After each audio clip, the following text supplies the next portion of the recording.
Hey everybody, welcome back. Erica here yet again with another one. So, when you think of your dad, what comes to your mind?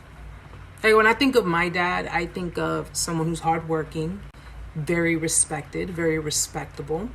You know, he takes care of us in that he helps us when we need it, all of his kids. Even his nieces and nephews, he's a very loving and generous person. And my dad always taught me that no matter what, always have respect. Have respect for others, but most importantly, have respect for yourself.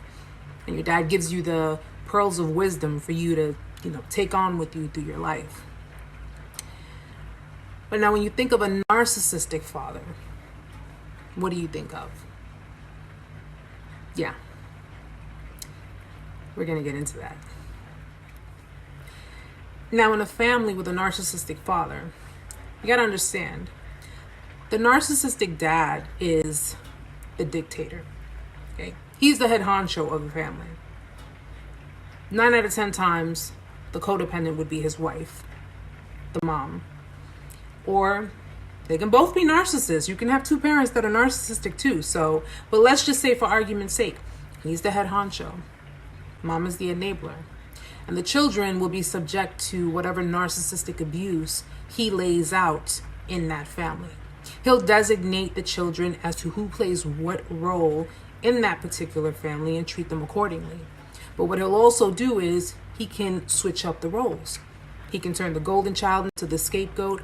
He can turn the scapegoat into the forgotten child. He could turn the forgotten child into the golden child. The possibilities are endless.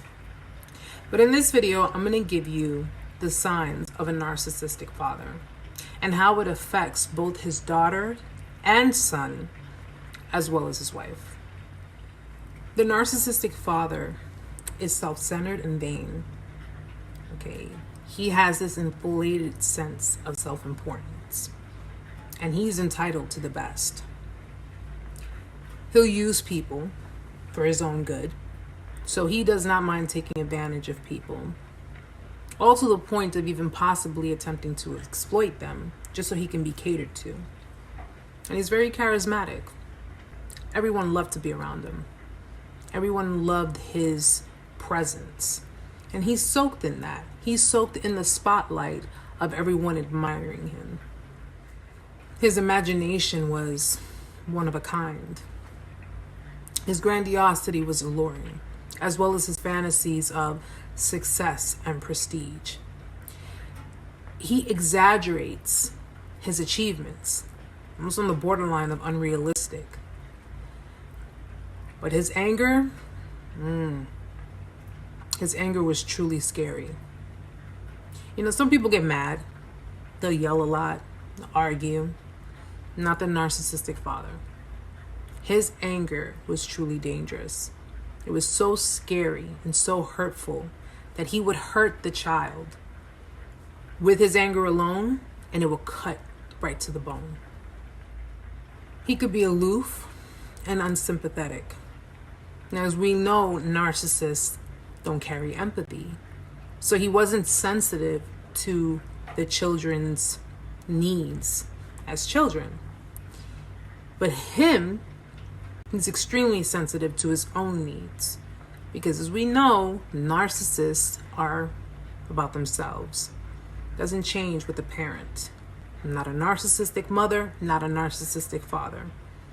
They would basically disregard everyone else's feelings, but mainly focus on their own. The narcissistic father wasn't around a lot. He craved excitement outside of his family. He got pleasure of having fun outside of his family. Because see, to him, what his kids thought of him really didn't matter. He was more concerned about what everybody externally thought about him. When it comes to spending time with the children, it focused more on what he liked to do, right? So it was more about what he enjoyed doing. That was his quality time with the children. I mean, sometimes the children, they might enjoy it depending on what it is. But anytime he would spend time with his kids, it revolved around the kind of activities that he liked himself, rather than considering what the child or the children wanted to do. So it was just mostly about entertaining him, and the child is just there. The narcissistic father had a thing about image. Okay, he wanted his children to look great in front of friends and colleagues. See, this is the time where the children are important to him, because he's able to brag about the children. We learned this with the narcissistic mothers. When the children have certain achievements and he can take credit for it, this is the time where he will appear to be involved with the children. Okay, it looks as if there is some kind of an emotional attachment, and he is very proud of his kids. He's proud of the things that they've accomplished, but chances are it's just for bragging rights, and it's to really take credit for what it is that he's contributed. And lastly, the children really didn't get what they needed from him. Now, the narcissistic father will provide on a material level, okay? Dads are the hunters, they're the gatherers, they're the providers. So in a material sense, yes, he will provide for the children. But emotionally wise, no, he would not do that.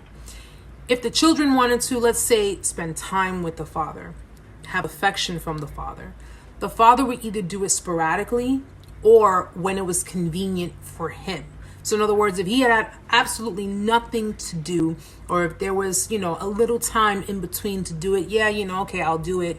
I'll act emotional, because narcissists, they can't really feel. But I'll act emotional, but the reality of it is I'm just appeasing you so it can appear as if we have an emotional connection, as if we have an emotional bond. That's where the level of the manipulation goes to where it's just, they're faking it. They're not really emotionally connected within themselves, let alone they're not going to be emotionally connected to their children. Now, with the narcissistic father, he's a tyrant of the family, so his spouse would be the codependent, okay? She's the one who is the enabler. Now, she's already manipulated to the point where now she basically keeps an even keel of everything. She's the one who complies with the narcissist while simultaneously avoiding any kind of attacks or any kind of abuse towards her, when the reality is the manipulation is the abuse. Okay, a narcissist, as we learn, is capable of doing what? Cheating, lying, stealing, doing whatever it is they want to do that fulfills their needs. The codependent, because they also lack a sense of self and they have low self-esteem, they have low self-confidence, ends up staying with the narcissist because what little attention he gives her is her reward for complying with him.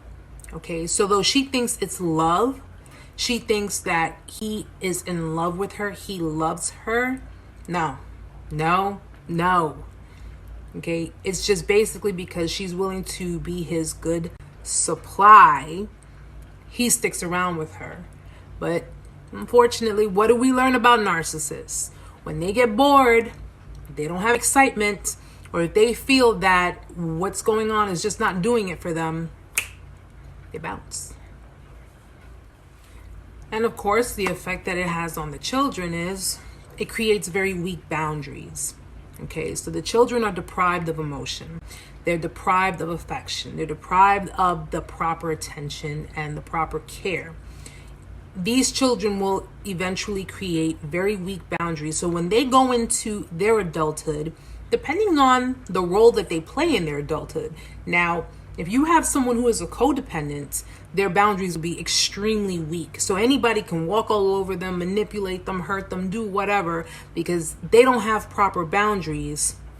That's what happens to them. And then the flip side of that, they can create another child who has narcissistic traits, whereas the child will end up being like the narcissistic parent and pretty much those traits get passed on to the child, and the child then lives their life the same way. At the end of the day, it's just a no-win situation.